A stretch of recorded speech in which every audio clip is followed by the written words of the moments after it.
Salut à tous. Salut. Bon, alors, épisode 9 de Tatami Connexion. Aujourd'hui, on a décidé d'évoquer un petit peu un retour sur le grappling industry et de faire un petit comparatif avec la compétition du Naga qui avait lieu en France jusqu'à il n'y a pas très longtemps. De voir un petit peu ce qui les différencie sur l'organisation, sur le règlement, sur comment ça s'est déroulé. Ouais, en sachant que c'est deux organisations nord-américaines. Exactement, qui ont voulu s'implanter en Europe et qui ont commencé les deux par la France, si mes souvenirs sont bons. En tout cas, pour le grappling industry, j'en suis sûr.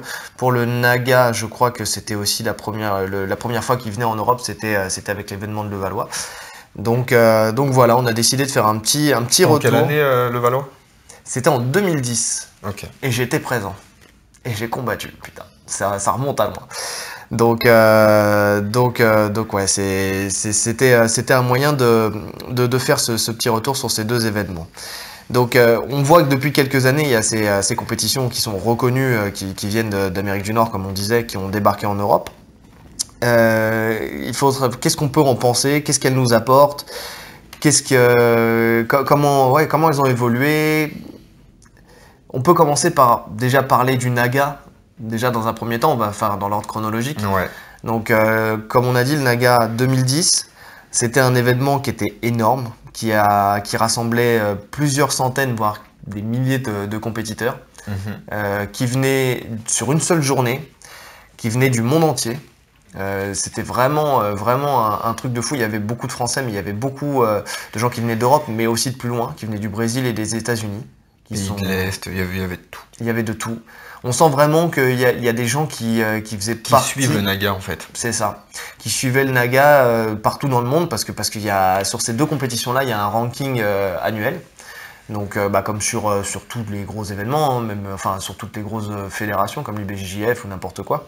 Mais déjà, je pense que ce qu'il faut dire, c'est que ces compétitions, c'est des organisations à part entière et ne dépendent d'aucune fédération.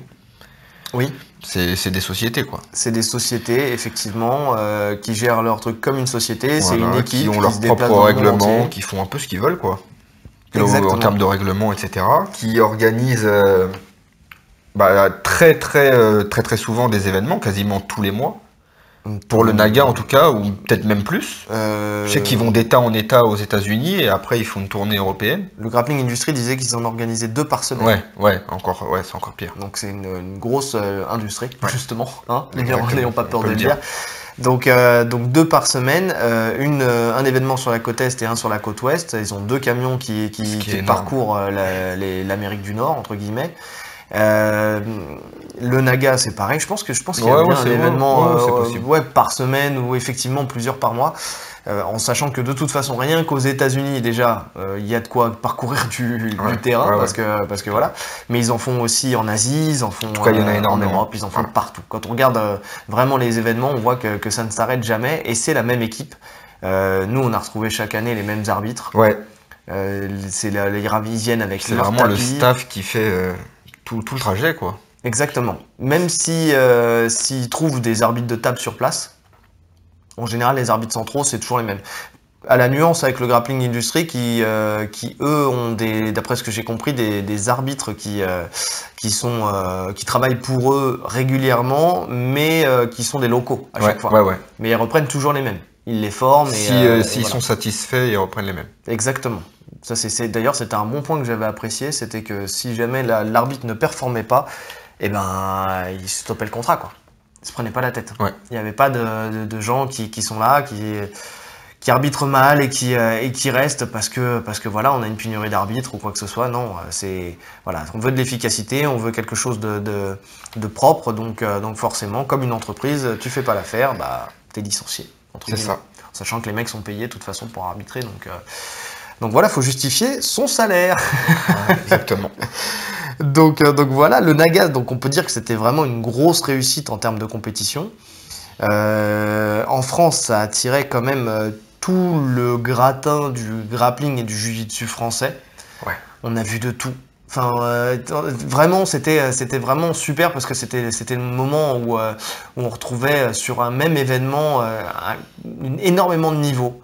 Il Il y avait Pierre Pila, il y avait Nicolas Régnier, Mathieu Husson, les frères Akapovi, Karim Saki. Enfin, je parle des noms de l'époque qui faisaient beaucoup de compétitions. Serral. Il y avait vraiment, en confirmé, il y avait tout le monde. Tout le monde. Toutes les black belts françaises, presque, elles étaient là. C'était vraiment le top niveau. Ouais. Ça avait un vrai sens de gagner le Naga. C'est ça. Ça signifiait vraiment quelque chose. Ça signifiait quelque chose parce qu'en plus de ça, il y avait dans l'inconscient collectif le fait d'avoir un titre du Naga Europe. Ouais.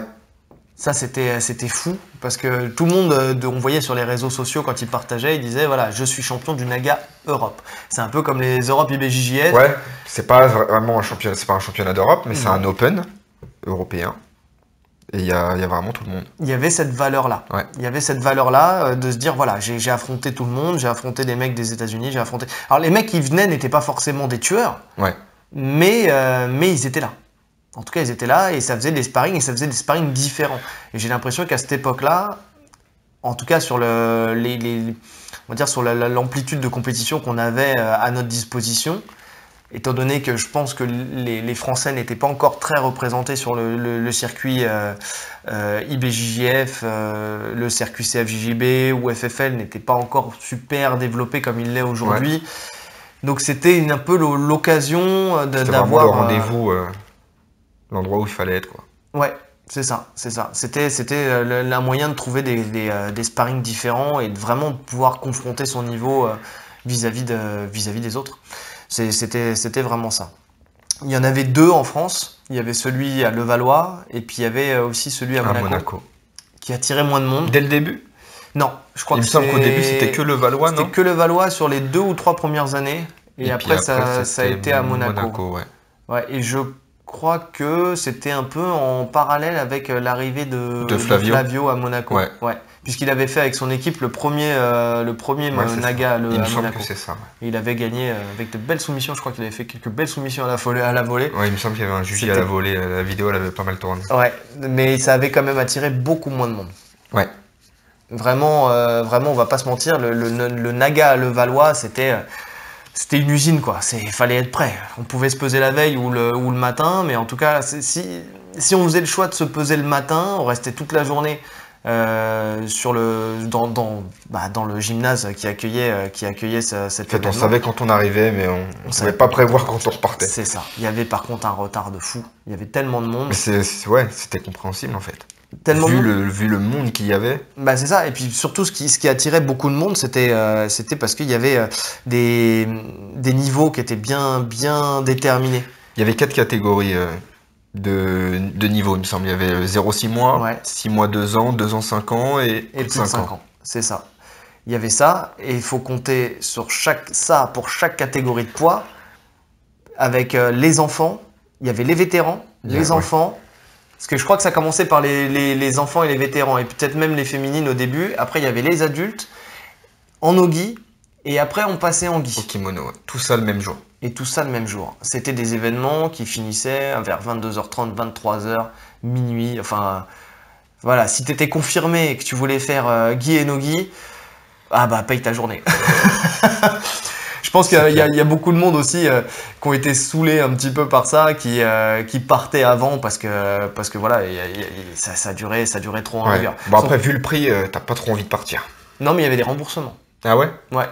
Et d'ailleurs, j'ai même des histoires de mecs qui se sont fait rembourser parce qu'ils allaient partir. Et qui ont combattu. Et qui ont combattu quand même parce qu'ils ont entendu leur nom appelé, ils sont partis combattre, ils ont gagné la ceinture et finalement ils ont eu le remboursement. À l'époque, il y a eu quelques histoires comme ça. Quelques petits couacs. Ouais, exactement. Et en plus de ça, il y a un moment, ils ont rajouté aussi l'ADCC, les règles ADCC. Oui. C'était au début, ça, il me semble. Non, c'était au début, c'était pas dès le début. Mais ils l'ont laissé tomber après. Parce que je pense que là c'était vraiment ingérable. C'était. Parce qu'il me semble que quand je l'ai fait, moi j'ai fait le deuxième, et il y avait les règles ADCC. Et voilà, donc c'était peut-être après c'était peut-être à partir du deuxième. À partir du deuxième, ils ont peut-être fait deuxième, troisième. Deuxième, troisième. Et puis après ils ont laissé tomber l'idée, parce que là c'était vraiment après le kimono. C'était après le kimono. Mais c'était intéressant d'avoir ces règles ADCC. Oui, intéressant, mais bon, quand t'es là depuis 7 heures et que tu combats à 23 heures. Ouais. Il faut avouer que pour le prix, il y en avait qui voulaient tout faire parce que ça leur permettait de faire plus de combats, parce qu'on n'est pas à l'abri de perdre au premier tour. Et puis d'avoir payé 80 balles pour. Alors, le premier Naga, il me semble qu'il était à 60 €. C'était 60 €. Ouais. Pour une discipline, et après c'était 10 € en plus par discipline, c'est ça? C'est ça. Donc quelque chose comme ça. 60 € sûr, et après il me semble que si on voulait faire le kimono en plus, c'était 70, la DCC c'était 80, si on voulait tout faire, quoi. Et à la fin, on s'est retrouvé, je crois, avec 80 ou 100 €. Je crois que c'était 100 € à la fin. Le dernier que j'ai fait, à Amiens, c'était... je pense pas que c'était 100 €. Non, je crois que 80 €, je crois. Ouais. 80 € et tu rajoutais pareil 10 €. Ouais. C'était une grosse inflation. Ouais. Une grosse inflation. Mais en tout cas, ouais, c'était bien. Donc, ouais, comme tu l'as dit, après, ça a quitté le Valois pour aller à Amiens. Je me demande, je crois que le club qui organisait, qui accueillait en France cet événement, c'était la Fox Team de Levallois, je crois, avec Gaël Coadic. Et je crois que quand Gaël a quitté Levallois, je crois qu'ils ont peut-être eu un problème de gymnase ou quoi que ce soit. Ils sont allés au Colosseum, là, ou Colisée, ou je sais plus comment il s'appelait, l'espèce de grand gymnase d'Amiens. Oui. Et ça a attiré du monde, mais moins. Moins de monde. En fait, moi je sais qu'il y en a un qu'on n'avait pas fait. On n'y a pas été. Je les ai tous faits, à part un qui était à Amiens. Sinon, le premier à Amiens, il me semble qu'on l'a pas fait. Ouais, je crois que c'est le premier. On a fait le deuxième. Et on a regretté. Parce que, enfin moi en tout cas, j'avais regretté de ne pas avoir emmené quelqu'un là-bas. Parce que je pensais qu'il y aurait personne. Et puis finalement, je me suis rendu compte qu'il y avait quand même du monde. Il y avait eu notamment, je me souviens d'un gros combat qu'il y avait eu entre Nicolas Régnier et Yves Landu. Il y avait eu Gong, je crois, qui avait suivi un peu l'événement et qui avait filmé un petit peu les gros sparring qu'il y avait eu là-bas. Alors il y avait moins de monde que sur le Valois, mais tu sentais qu'il y avait quand même du spectacle parce que au-delà d'avoir des affrontements intéressants à faire, il y avait aussi des affrontements intéressants à voir. Ouais. Et surtout, ce qui était intéressant avec le Naga, c'est qu'on était tous autour du tapis. Bah c'est ça en fait, c'était vraiment une ambiance particulière. Ouais. Ça c'était soit on aime soit on n'aime pas, hein. Mais on avait accès, il n'y avait pas de barrière. Il n'y avait pas de barrière, t'étais au bord du tapis. T'étais au bord du tapis, ouais. Ça crée une ambiance particulière. C'est ça, parce que là tu sens que t'es vraiment dans la fosse. Ouais. C'est fou. Alors pour coacher c'était pas forcément évident, même si bon t'arrivais toujours à trouver ta place. Mais c'est vrai que t'avais ce truc là sur des gros combats, je me souviens, il fallait que tu te frayes un chemin. Ah, moi j'adore. Ouais. Moi j'adorais aussi, surtout quand je combattais, j'aimais ça, j'aimais cette ambiance, et en tant que spectateur aussi. C'est-à-dire que t'es dedans, tu prends à cœur des combats que t'aurais même pas regardé finalement si t'étais dans le public. Là t'es vraiment au bord, il y a l'intensité, c'est... Non c'est vrai, et puis ça permettait vraiment d'encourager le mec que tu voulais soutenir. Et ce qui était bien à Levallois, que tu retrouverais, et c'était moins le cas à Amiens, c'était que les gradins étaient en hauteur. Ouais. Comme les gradins étaient en hauteur, ça posait pas de problème que tout le monde soit autour parce que tu pouvais voir quand même des gradins parce que tu surplombais les gens qui étaient autour du tapis.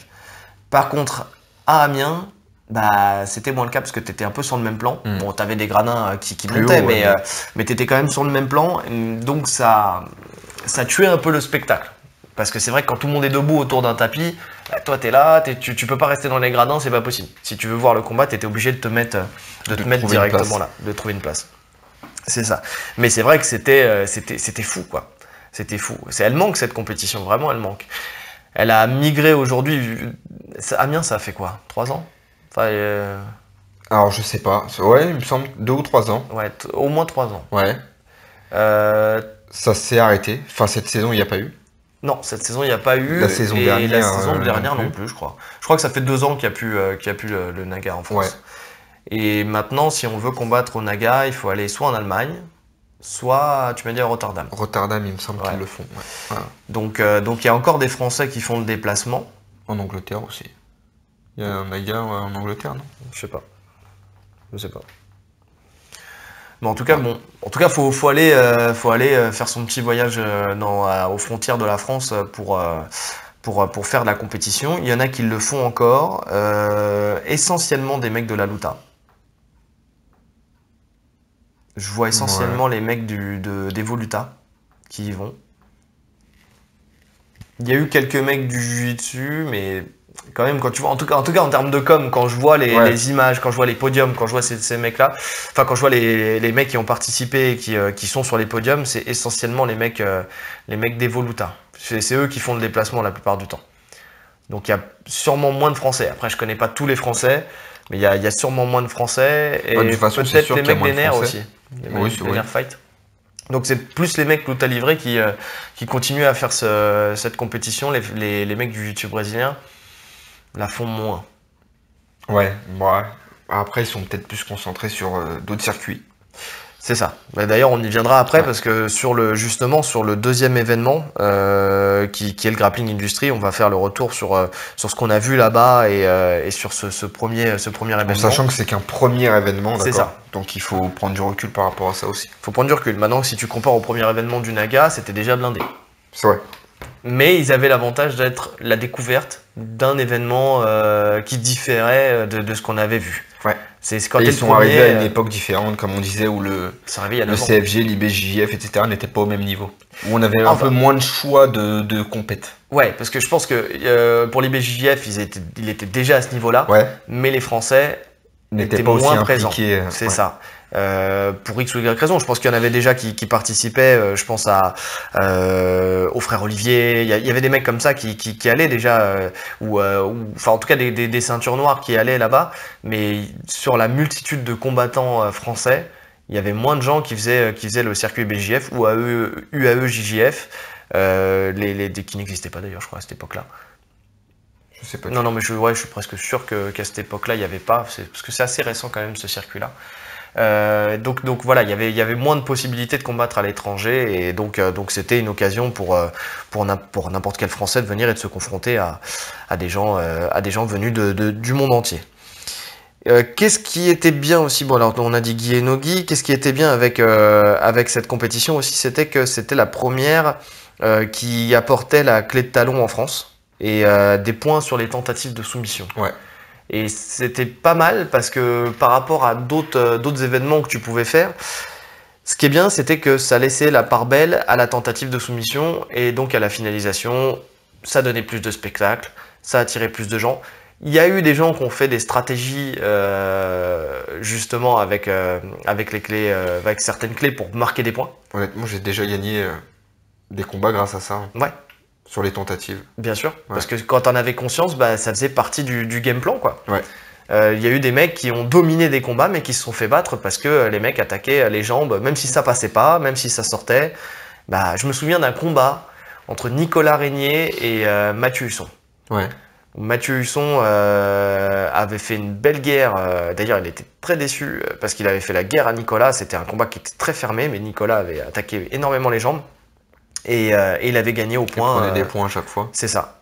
Ça faisait partie du game plan. Donc c'est pas mal. Et ce qui était bien, c'est que vraiment ça te laissait la possibilité d'attaquer. Les clés de talon, ça a permis aussi, pareil, comme les gens en France ne la maîtrisaient pas trop, soit ça leur a permis de tester, soit ça leur a desservi. Et encore, parce que je crois qu'à cette époque-là, c'est ton téléphone, on va le laisser sonner. C'est mon téléphone, mais qui ne sonne jamais. Exceptionnellement. Parce que personne n'a ce numéro. Visiblement, quelqu'un l'a. Donc moi, je ne comprends pas. Et donc, pour en revenir justement à ce qu'on disait, sur les premiers, j'ai l'impression que je voyais pas tant de clés de talon que ça. Non. Ouais. C'était pas aussi. T'avais pas toute cette folie de la clé de talon qui est arrivée par la suite avec. Justement, on en parle à chaque fois, hein, mais avec toute l'équipe de Danaher, la Death Squad, avec toute cette génération-là. Donc c'était pas très représenté. Non. Ça faisait moins peur. Donc, ouais. J'ai pas ce souvenir. Au Naga, il y a le droit dès 6 mois, 2 ans, il me semble. 0-6 mois, je sais pas s'ils ont le droit à la clé de talon. Je sais pas. Je m'en rappelle plus. Mais en tout cas, je sais que très tôt. Ouais, t'avais le droit à la clé de talon. Ouais. Donc, elle arrivait par la suite, au fur et à mesure, mais bon, c'est pas quelque chose qui était vraiment visible au début. On n'y pensait même pas en fait. Non. Enfin, je sais que quand je le faisais, on me disait clé de talon, je disais c'est une clé de jambe quoi. Ouais. Tu vois, c'était pas... j'avais pas ce sentiment de ah ouais, c'est dangereux ou de... Non, bah ouais. Non, parce que c'était pas aussi, aussi courant qu'aujourd'hui. Et c'est peut-être pour ça d'ailleurs que les mecs participaient volontiers à cette compétition parce qu'ils n'avaient pas cette notion de la clé de talon.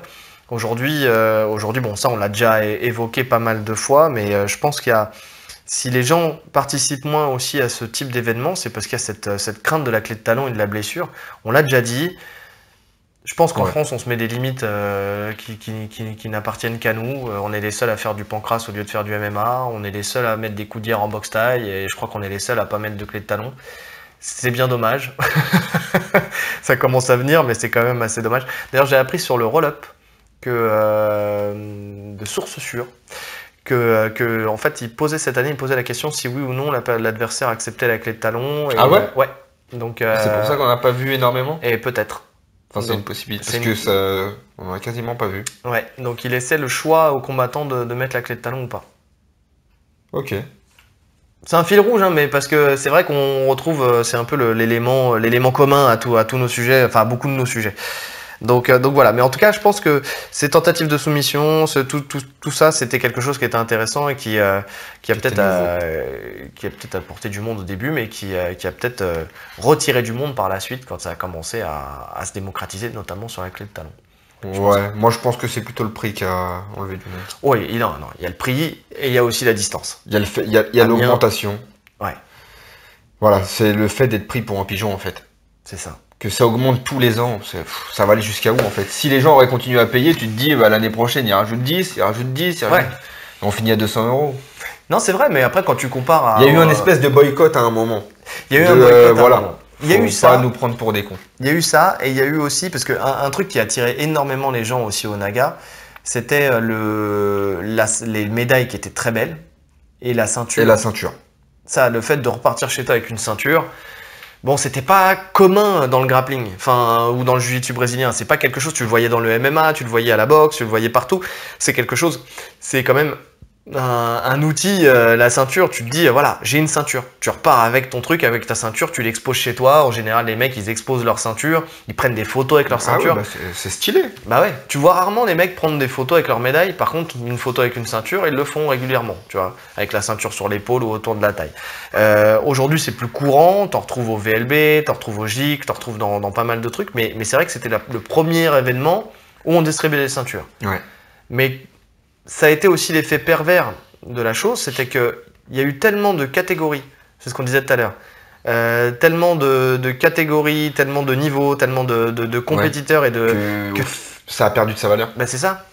Les gens, le retour qu'on avait, c'était, mais en fait, tout le monde a sa médaille, tout le monde a sa ceinture. T'allais au Naga, t'étais pas assuré, mais en tout cas, t'avais de fortes chances de repartir avec une médaille ou une ceinture. Ouais. Donc ça a perdu de sa superbe.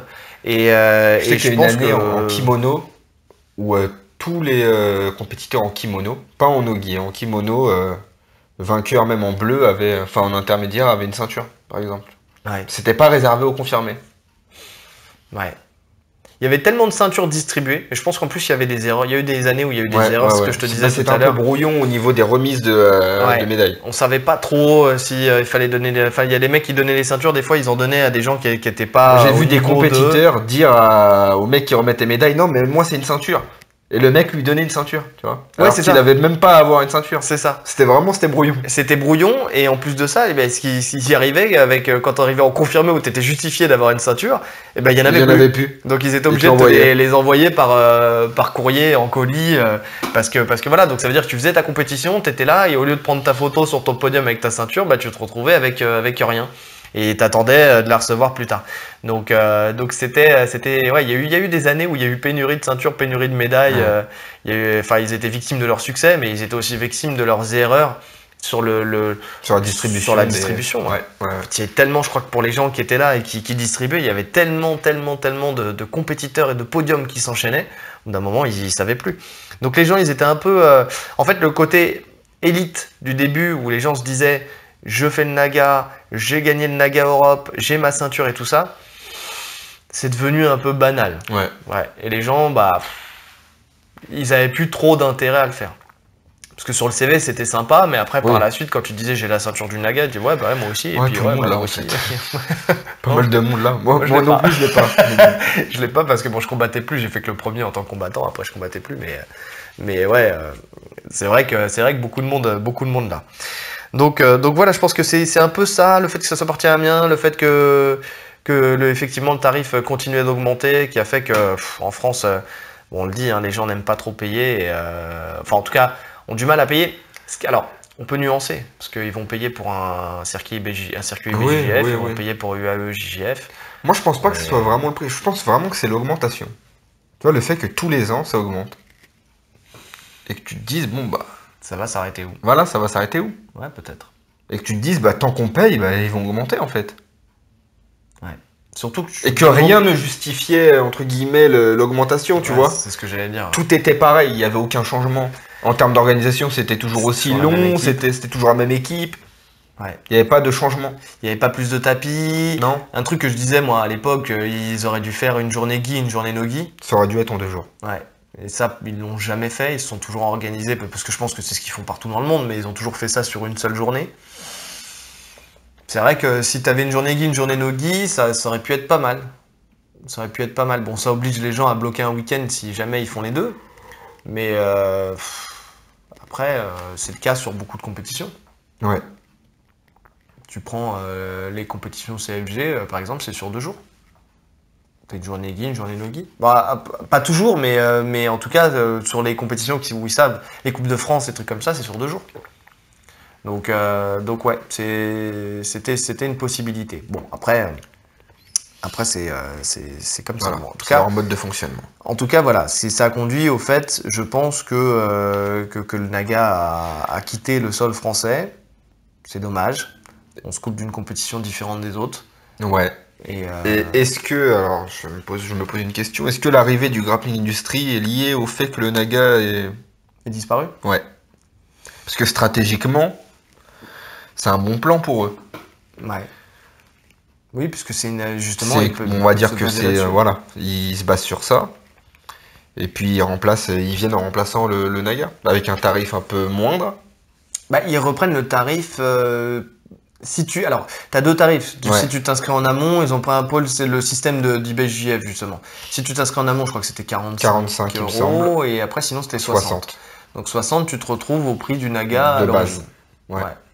Donc c'était intéressant, et surtout qu'ils partent du principe, donc switchons sur le Grappling Industry. Bah, je pense qu'on a fait le tour du Naga, de toute façon. Oui, je pense qu'on a fait le tour du Naga. Le Grappling Industry, c'est une organisation qui est encore nord-américaine, mais qui est cette fois-ci canadienne. Ouais.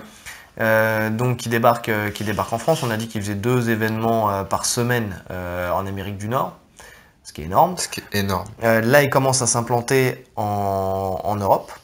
Donc voilà, il y a eu cette première édition à Sevran il y a 2 semaines. 3 semaines. Un peu plus. 3 semaines. Ouais. 3 semaines. Bon, il n'y a pas longtemps, en tout cas. On a mis un peu de temps. On a mis un peu de temps à le faire, ce podcast. Oui, c'est l'organisation, c'est comme ça. Mais bon, voilà. Et donc, ça a été organisé là, à Sevran. Et effectivement, on a pu faire le comparatif avec le Naga. Donc déjà, effectivement, il y a le tarif. Le tarif, il le justifie sur le fait que quand tu prends au prorata, comme c'est des poules, du nombre de combats que tu vas faire dans la journée, et que c'est pas si conséquent que ça. Ce qui est vrai. Ouais. Ce qui est vrai, parce que tu fais au moins 4 combats. Enfin, tu fais 4 combats s'il y a du monde dans ta poule, sinon tu fais au minimum, tu fais 2 combats. Au minimum. Si jamais on est 2 dans la KT, tu affrontes 2 fois aller-retour.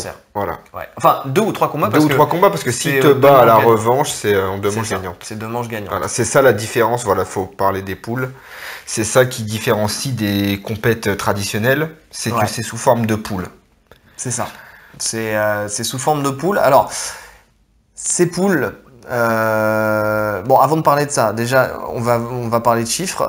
Ça a attiré beaucoup moins de personnes que le Naga. Ouais, clairement. En termes de population... moi, j'y étais que le samedi. Donc, c'était que le no-gi. Oui, mais je crois que le lendemain, avec les enfants, il y avait moins de monde encore, puisque je crois qu'ils ont mis moins de tapis. Oui, exact. Qu'ils ont fini plus tôt. Ouais. C'est ce que j'ai entendu dans le podcast de Castagne FM. Castagne FM, avec, je sais plus comment il s'appelle. Celui qui a organisé ça. C'est ça. Et j'ai un trou de mémoire aussi. Enfin, vous connaissez ma passion des noms et ma mémoire des noms, mais qui est maintenant d'ailleurs co-gérant pour la partie Europe. C'était d'ailleurs le propriétaire de la team Verdum, ça par contre je sais, dans le sud de la France. Yes. Donc oui, qu'est-ce que je voulais dire? Le grappling industriel a attiré moins de monde. En termes de fréquentation, ça a été, en termes de nombre, ça a été à peu près équivalent à une compétition CFJJB. On est aux alentours de 200, à peu près 200-300 participants. Donc c'est beaucoup moins que les... je crois que l'affluence la plus grande au Naga, ça a été 2000 participants. Donc c'est pas, on n'est pas sur les mêmes chiffres. Qu'est-ce qui peut expliquer ça? On va essayer d'évoquer quelques pistes tout à l'heure. On ne sait pas, on va voir. Mais en tout cas voilà, ça s'est passé à Sevran. Ça a été organisé en partenariat avec le club du CDK, qui a trouvé la salle. C'était la salle, d'ailleurs, c'est un peu de nostalgie parce que c'est la salle du CLS. Exactement. Ça nous a permis de retourner dans cette salle du CLS où on a pu voir les premiers gros absolutes rémunérés. Je crois que c'était ça, hein, première compétition, il y avait des absolutes rémunérés. Alors je sais pas si c'est la première, mais oui, je me souviens très bien il y a eu notamment Francis Nganou qui avait participé à l'absolute. Exactement, qui s'était fait battre par Deli Nsamboli en finale. Donc gros souvenir dans cette salle. Donc voilà. Effectivement, ce qui diffère des compétitions classiques, c'est ce système de poule qui est un avantage comme qui peut être un inconvénient. Ouais. Justement, là-dessus, on partage pas le même point de vue, Rolly et moi. Ouais. Alors pour moi, c'est un avantage pour les, on va dire, en débutant intermédiaire. Ouais. Comme il expliquait faut que je retrouve son nom. Ça va revenir dans le podcast de Castagne FM. Léo Cordon. Cordo. Je sais plus. Quelque chose comme ça. Mais c'est ça. Excuse-moi. C'est ça. Voilà. Le fait qu'il y ait des poules, ça permet donc d'avoir plusieurs combats assurés. Ce qui donne pas mal d'expérience en termes de pratique, quoi. Finalement, on n'a pas le risque de venir faire un combat, perdre, rentrer chez soi. C'est ça. On est assuré. En plus, on sait qu'en tant que compétiteur, notamment pour les débutants, le premier combat, c'est vraiment pas facile à passer. Très souvent, on ferme notre jeu, on n'est pas dedans. Le fait de passer ce cap-là, c'est intéressant parce qu'au deuxième combat, être plus libéré, etc. Ouais, tu te retires un stress. C'est ça. Donc on va avoir 3 ou 4 combats. 4 combats par poule en général. Là, il y a eu, c'est ce qu'il y avait. Ça dépend du nombre de personnes. Mais chez les débutants, il y a eu du monde. Il y avait pas mal de monde. En fait, c'est plus on avançait chez les gradés et moins il y avait de monde. Ouais, c'est ça. Donc je trouve que ce format de poule, c'est intéressant à ce niveau-là. Pour les confirmer, j'aime un peu moins. J'aime un peu moins parce que, bon, là, je vais parler pour les Français. La plupart se connaissent. Ouais. Donc, il y a tout un système ils s'affrontent très souvent, de game plan. Des fois, pour battre le mec, tu mets un truc en place. Je vais faire ça, je vais faire ça, je vais faire ça. Tu l'affrontes, tu le bats dans les poules. Ton game plan marche. Il est possible que tu le réaffrontes plus tard, en finale. Oui. Et là, le mec, il sait ce que tu vas faire. Enfin, il a bien vu, il va s'adapter, etc. Donc, ça va fausser tout le combat. Et il va bloquer ton game plan. Exactement. En fait, il va se concentrer sur ton game plan. Exactement. Et on a vu beaucoup, justement, de gens qui ont gagné un adversaire en poule et qui ont perdu en finale. Ouais, et je pense notamment à ceux qui ont un style très marqué. Style, j'ai vu un mec qui utilisait beaucoup la rubber guard, par exemple. Ouais. Premier combat, le mec, il tire la garde, le mec rentre dans sa garde, il travaille sa rubber. Nickel, il gagne son combat assez facilement. La revanche, le mec, son adversaire sait qu'il utilise la rubber, il rentre plus du tout dans sa garde. Enfin, il a complètement modifié son jeu, et ça a faussé tout le combat. Ouais. Donc voilà pourquoi je trouve que c'est pas forcément intéressant pour tout le monde. C'est ça. Moi, je nuancerais, en fait, je partage un peu le point de vue sur cette graduation, enfin sur le fait qu'en débutant intermédiaire et puis en confirmé, ça soit deux avis différents. Maintenant, je nuancerais ça en disant que normalement, quand tu maîtrises ton jeu, tu dois le maîtriser tout le temps. Oui. Donc voilà. Après, c'est intéressant aussi dans le sens où justement ça peut t'obliger à sortir de ta zone de confort. Tu vois ce que je veux dire? C'est-à-dire que tu viens justement, tu as ton jeu, tu sais qu'il a fonctionné une première fois et tu vas avoir la naïveté de te dire que ça va fonctionner tout le temps. Parce que justement, tu l'as dit, c'est des gens qui ont l'habitude de s'affronter régulièrement ou qui vont se réaffronter. Et le problème qu'il y a, c'est que si tu es dans cette logique-là, la fois d'après, tu perdras quand même sur la compétition d'après. Parce que le mec aura ciblé ton jeu. Alors, ce sera moins frais dans sa tête, tu me diras. Mais il sera que toi, ton jeu, par exemple, c'est la rue Burgard, comme tu disais. Et donc, il va tout faire pour pas la prendre. Et c'est à toi de soit maîtriser suffisamment ton jeu pour qu'il performe à chaque fois. Tu prends Eddie Bravo, il se pose pas la question de savoir s'il a déjà affronté une personne une fois, 2 fois, 3 fois, et il mettra toujours la même technique. Mais parce qu'il la maîtrise à la perfection. Mais par contre, parce que tout le monde sait ce qu'il va faire. Mais par contre, si je dis pas qu'il la maîtrise pas, je dis juste que le mec en face, il le bloque. Non, enfin, ouais, c'est ça. Il va pas combattre de la même manière la première fois que la deuxième fois. Oui. Avec Eddie Bravo. Et ben c'est à toi. S'il ne le connaît pas, ouais. Donc, tout le monde connaît Eddie Bravo. Donc ouais, tu sais qu'il faut pas rentrer dans sa rubber. C'est à toi de pas combattre de la même manière. Ouais. Tu vois. C'est à toi de pas combattre de la même manière. C'est à toi d'arriver à modifier ton jeu pour. C'est facile à dire, hein. Facile à dire parce qu'effectivement, on est là, on travaille à la salle tout le temps le même jeu. Enfin, tout le temps le même jeu. C'est pour ça que j'ai précisé les mecs qui ont un jeu très marqué, tu vois. Ouais. Mais c'est vrai que c'est à toi de l'imposer. T'en as certains qui ont gagné. D'ailleurs, en confirmé, ça a été ce problème de gens qui ont affronté en poule des gens contre qui ils ont perdu par la suite, ça a été plus justement en débutant intermédiaire qu'en confirmé. En confirmé, j'ai l'impression que les mecs qui ont gagné, ça s'est rarement fait en 3 manches. Ça s'est fait en 2. Ouais. Ziad Solani contre Youssouf. Il l'a battu. Il l'a battu les 2 fois. 2 fois. D'ailleurs, c'était intéressant de voir des gens comme Zied, Bon, après, il y a eu 2 gros clubs qui ont participé. 3 clubs, mais je parle en termes de nombre de participants. En termes de volume de gens d'un même club, il y a eu 2 gros clubs qui ont participé. Il y a la NR Fight et il y a le CDK.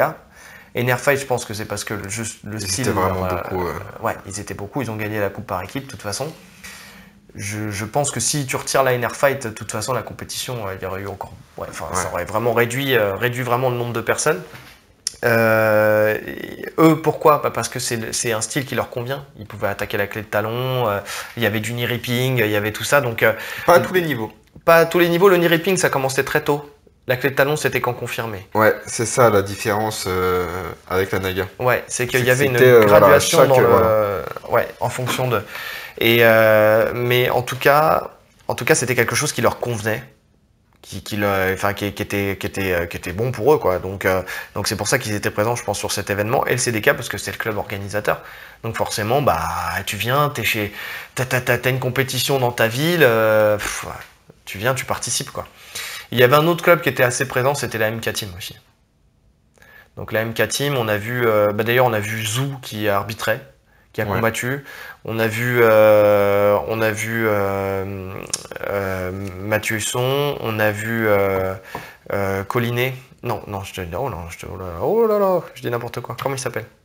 Celui qui a fait 2e, qui a battu Nicolas Régnier d'ailleurs. Oui, enfin, physiquement je vois qui c'est, mais son nom je l'ai pas. Ouais, enfin bon, en tout cas, regardez le podium de Nicolas Régnier, Mathieu Husson et le 2e.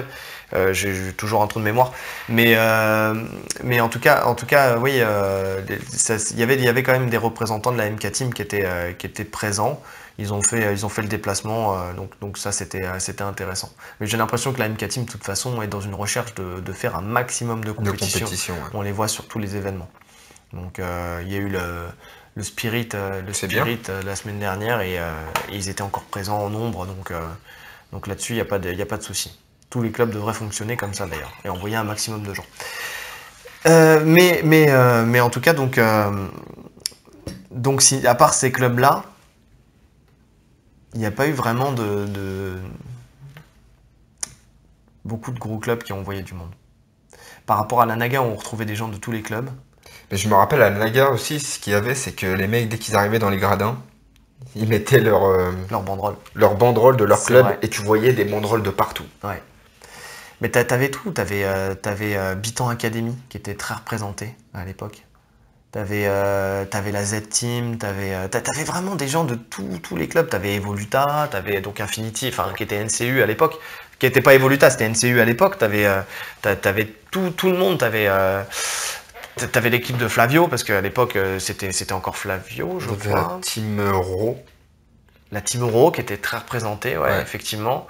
T'avais plusieurs teams. Là, on n'a pas retrouvé ça.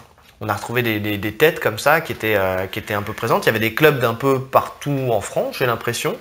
T'avais des mecs qui venaient, je crois, du sud de la France. T'avais des mecs qui venaient aussi de l'étranger. Valentin, qui est venu avec d'Islande, ouais, qui était là, qui devait amener plus de monde, mais au final, il y a eu un couac, je crois, avec l'avion, je sais pas quoi. Donc ils ont pas été le nombre qui devait être là au début. Mais par contre, tu n'as pas retrouvé des gens qui venaient vraiment de l'étranger ou qui suit le grappling industry de partout dans le monde. Alors que c'est un événement pareil qui en Amérique du Nord a un classement.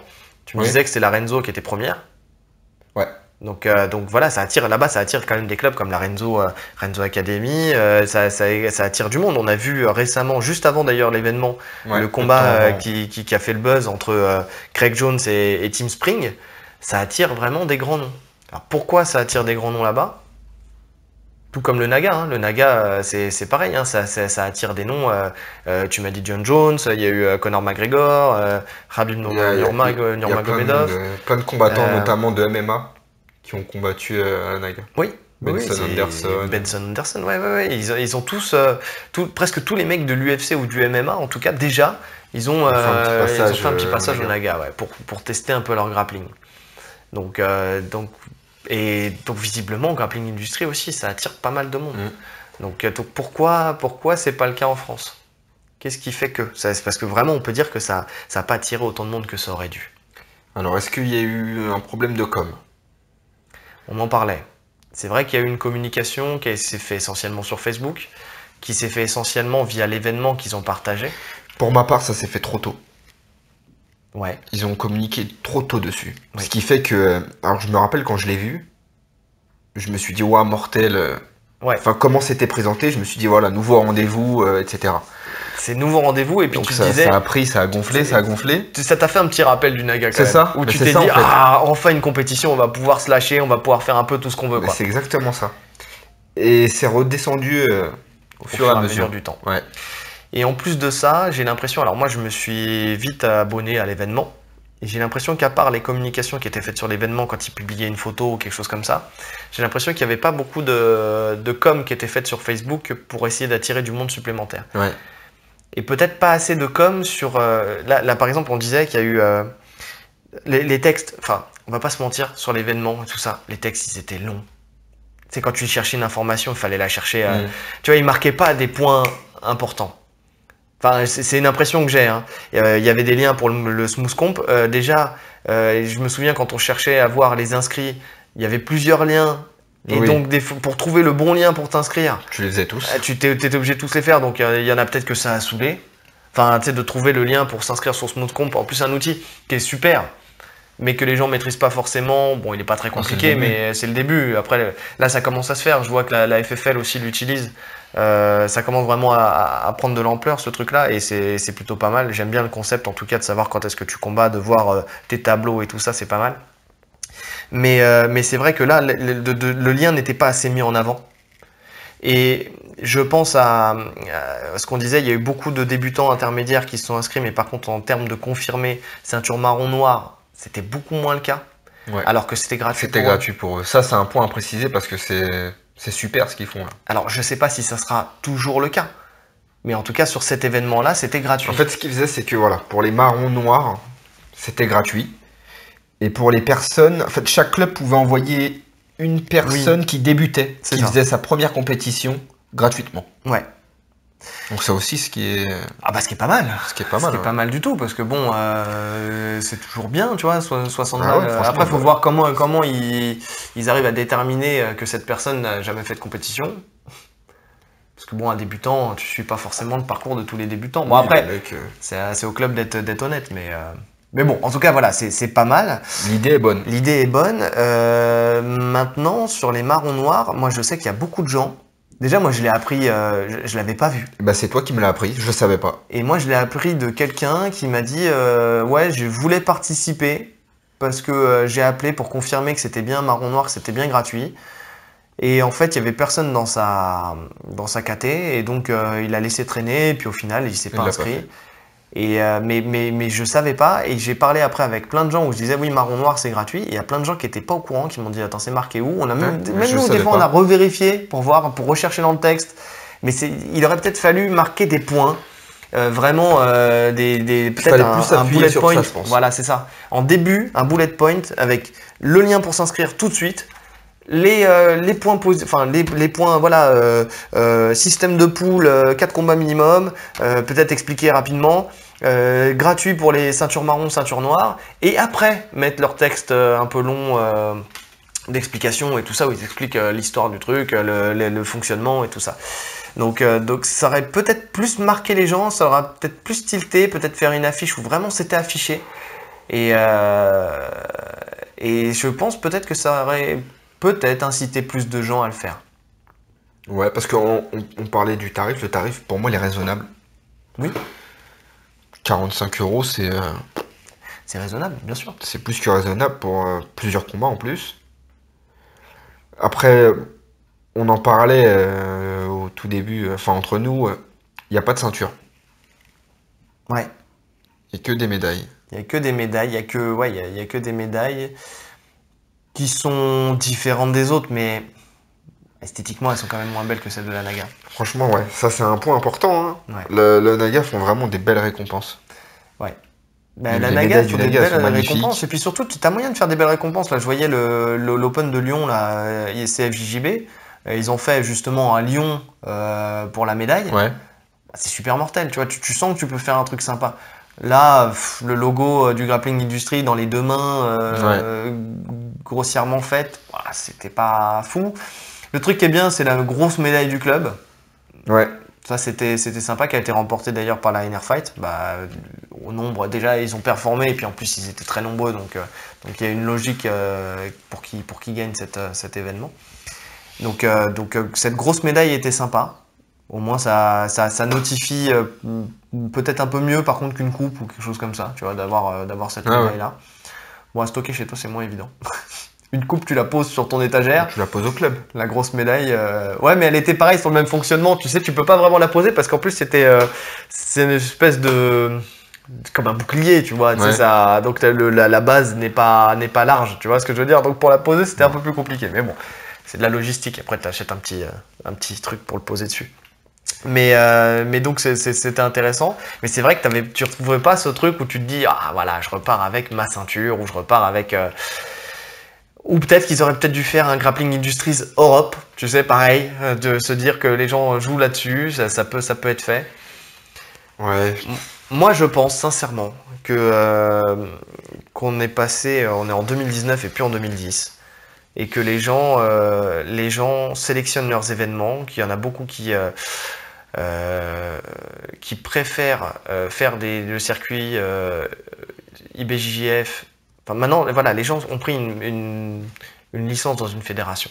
À l'époque, c'était pas vraiment le cas.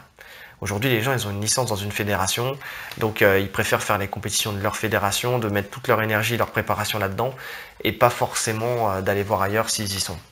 Et je trouve ça dommage, parce que ça aussi, je pense que c'est un problème français. Alors, dommage, oui et non, parce que quand on voit, enfin, on sait que les compétitions, par exemple, quelqu'un qui suit le circuit BJJF, il faut qu'il voyage beaucoup. Ouais. Faut qu'il, voilà, hôtel, etc., ça a un coût. Il n'a pas forcément, même si 45 €, ça va, c'est pas trop cher. Il n'a pas forcément 45 € à mettre dans une compétition qui ne va pas forcément lui apporter grand-chose. Si ce n'est, voilà, une médaille. Il est dans le circuit BJJF, il est dans le circuit BJJF. Non, c'est vrai. C'est vrai. Ça n'a pas. En fait, le fait de gagner le Grappling Industry, ça n'a pas ce qu'on disait au début avec la Naga, quand ça arrive en France, ça n'a pas la même valeur. Quand tu gagnais le Naga à l'époque, ça signifiait quelque chose. Ouais. Chose qui s'est perdue un peu maintenant, tu vois. Ouais. Aujourd'hui, gagner le Naga en confirmé, c'est bien, hein, c'est une grosse perf. Mais ça n'a pas cette valeur que ça avait quand c'est arrivé.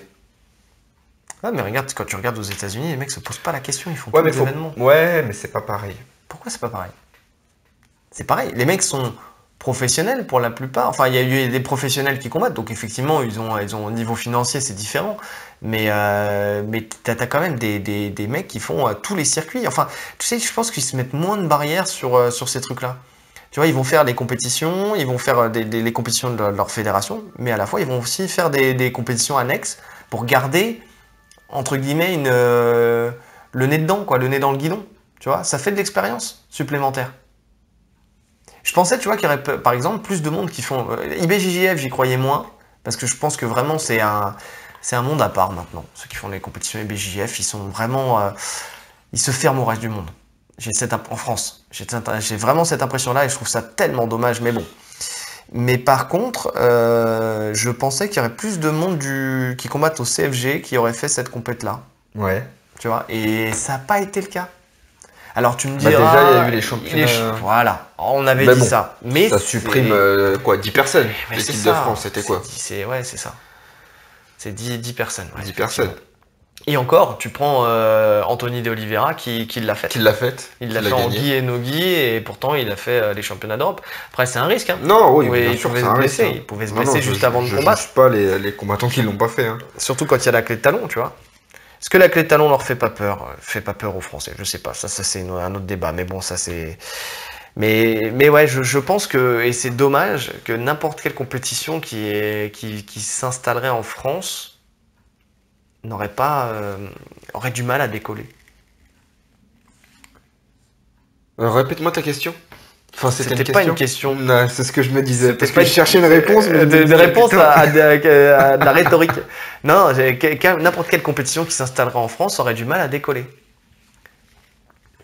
Ouf. À part gala. Tu vois, des galas ou des trucs comme ça où vraiment tu as une visibilité médiatique, entre guillemets. Mais bon, gala, c'est pas vraiment une compétition. Non, c'est pas une compétition. Gala, c'est une carte, tu vois. Oui, voilà, c'est ça. Si t'es pas invité, tu fais pas le gala. Non, mais pour attirer les grands noms. Parce que là, on a vu que c'était les grands noms qui pêchaient. C'était là où il y avait un manque.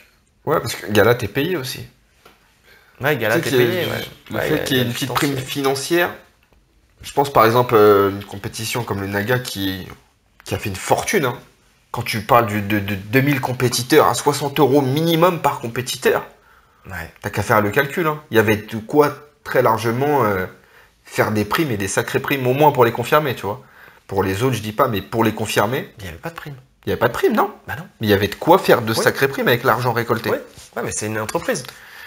C'est pas comme les compétitions où ils font une prime, par exemple, pour un absolute, parce que l'essentiel des fonds qui sont récoltés par la compétition servent à payer l'absolute. Bien sûr que c'est une entreprise, mais le fait de donner une prime rapporte encore plus de monde. Ouais, mais alors là, plus de monde pour le Naga, je crois que tu sortais 8 jours plus tard. C'est pas faux. Il y a ça aussi, pour en revenir au grappling industry, le système de pool. Admettons, il y a 2000 compétiteurs. Comme le Naga, on fait comment? Ouais. Je suis d'accord parce qu'il y a déjà eu du retard alors qu'il n'y avait que 200 compétiteurs. Ouais. Bon, c'est la première compétition. Le retard était plus que... Il y a eu 2 heures de retard. Il y a eu 2 heures de retard, mais il y avait une personne de mon club qui devait combattre à 13 h, il a combattu à 15 h à peu près. Enfin, ça évoluait sur le smooth comp à chaque fois, donc c'était à peu près, c'est ça, à peu près 2 heures de retard. Il y a eu 2 heures de retard, mais en sachant qu'il n'y a pas eu vraiment de trou dans les tapis ou quoi que ce soit. C'est-à-dire que c'est pas dû au fait de l'organisation où les combats se sont pas enchaînés. Tous les combats, ils se sont enchaînés. Tous les combats se sont enchaînés. Donc, c'est 2 heures de retard, effectivement, sur 200 compétiteurs. C'est vrai. Bon, après, il y avait Guy et Nogi, tu me diras. Mais ça fait beaucoup. Il y avait Guy et Nogi le jour même. Exact. Le jour même. Ça a commencé à l'heure. Ça, par contre, ils ont dit ça commence à telle heure, ça commence à telle heure. Ouais. Après, ce qu'on se disait peut-être aussi, et bon, c'est comment dire, un élément, mais peut-être pas, parce que les gens qui combattent, ils ont l'habitude de payer sur certaines fédérations, ils ont l'habitude de payer en avance. Mais il y a peut-être beaucoup de gens qui sont freinés sur le fait d'avoir une... alors on n'est plus sûr, mais je crois que c'était vraiment le cas, qu'il y avait une deadline pour s'inscrire. Tu pouvais pas t'inscrire le jour J. Ouais. Et ça, que tu payes plus cher si tu t'inscris après une certaine date, pourquoi pas. Mais il y en a peut-être qui ont décidé de ne pas venir parce qu'il y en a toujours qui se décident au dernier moment. Puis il y en a toujours qui... c'est mon cas. Ouais. J'aime pas m'inscrire à l'avance. Parce que je sais pas... L'état d'esprit, tu sais... je sais pas si je vais me blesser, je sais pas... Je me dis, voilà, je vais payer... Ouais. Et ça, c'est peut-être un souci, mais bon, visiblement, c'est leur fonctionnement dans le monde entier. Parce qu'on a regardé justement, la fiche de celle de France n'existe plus, mais on a regardé sur les événements d'ailleurs. Effectivement, c'était ça, il y avait une deadline pour s'inscrire, donc je pense que ça devait être la même manière. Ouais, il y a peut-être s'inscrire jusqu'à, de ce que j'ai vu là, sur une compétition aux États-Unis 5 jours avant. 5 jours avant, ouais. Ouais, il y a peut-être beaucoup de gens que ça bloque. Mais à la fois, tu prends le Spirit, tu pouvais pas t'inscrire à passer une certaine date. Mais bon, c'est 15 €. C'est 15 €. Ouais, ou 20 € si t'es pas de la fédération. Ouais.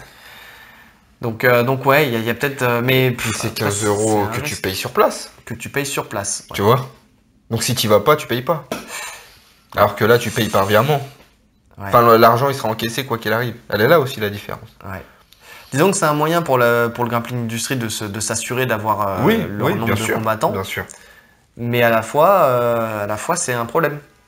C'est un problème parce qu'il y a beaucoup de gens qui... Puis il y a aussi le fait que Smooth Comp, c'est génial. Mais on ne devrait pas pouvoir voir la liste des inscrits à l'avance. Je remarque énormément ça dans les gens avec qui on discute, qui disent ouais, j'ai personne dans ma KT. Ouais. Donc, c'est un effet boule de neige en fait. C'est ça. Les gens ils voient qu'il n'y a personne dans la KT, donc ils s'inscrivent pas. Parce qu'ils se disent je vais payer 60 balles. Même si, admettons, vous êtes deux, tu fais 2 ou 3 combats. Ouais, mais tu fais 2 ou 3 combats avec la même personne. C'est bien, mais va faire un open mat. Tu vois? Ouais, bah ouais. Non, ouais. Mais c'est ça. Le fait de voir qu'il y a personne d'inscrit dans ta KT, bah, je pense que ça refroidit les gens parce que quand tu vois que tu es à 2 jours ou 3 jours de l'événement, enfin alors de que la finalement, deadline. on sait qu'il y a pas mal de personnes qui s'inscrivent au dernier moment. C'est ça. Il y en a beaucoup. Hein. Ouais. Donc ouais, je pense que les compétiteurs devraient pas avoir accès à ça. Il y a un effet psychologique. La personne qui m'a dit que c'était gratuit pour les marrons et noirs ne s'est pas inscrit à cause de ça. En fait, il a laissé traîner. Il s'est dit bon, je vais attendre, je vais voir. Puis finalement, il n'est jamais retourné voir. Et puis, il est retourné 1 ou 2 fois. Et puis sur la fin, comme on a dit, comme la com, elle s'est fait vachement en amont. Et que voilà, le temps a fait que les gens après ils oublient, ils ont leur vie. Hein. Bah, je pense que ouais, il est pas retourné voir. Et puis au final, quand il s'est réveillé, il s'est dit ah, il y avait des gens dans ma KT, mais c'était trop tard, il pouvait plus s'inscrire. Ouais. Donc c'est bien comme c'est pas bien. Est-ce qu'il n'y a pas un moyen avec cette application de la faire évoluer pour masquer les inscrits? Tu t'inscris sur cette application, qui est parfaite, mais tu masques la liste des inscrits.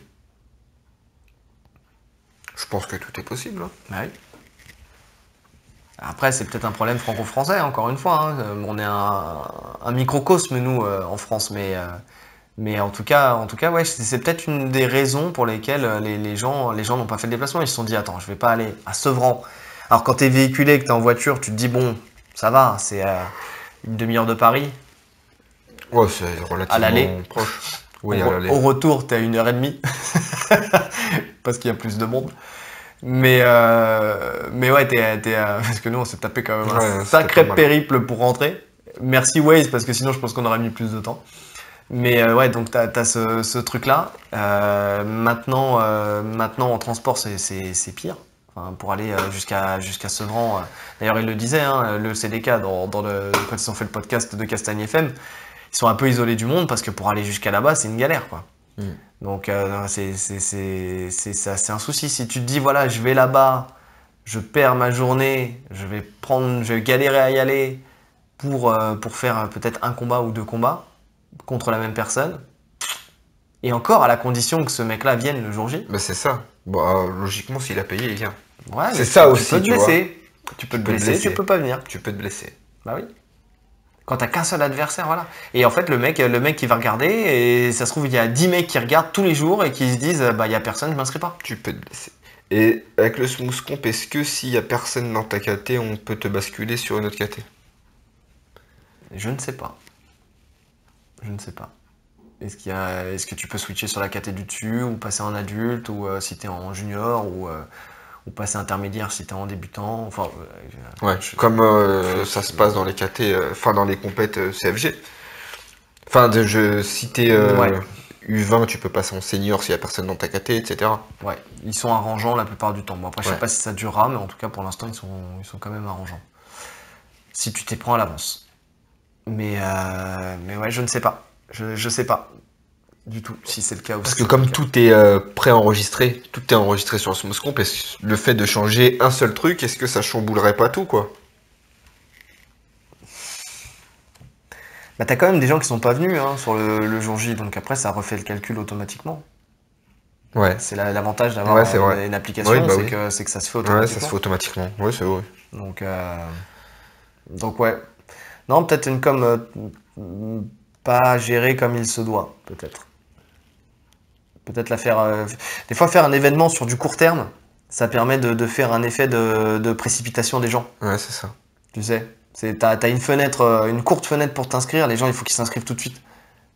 Parce que des fois, quand tu laisses traîner en longueur, c'est pas toujours facile. Le GIC fonctionne comme ça aussi énormément. Il publie déjà là les inscriptions pour octobre prochain. Ouais. Après, la différence, c'est qu'ils sont limite obligés de faire ça parce qu'il y a les grandes vacances. Et que... Ouais, voilà. Ouais.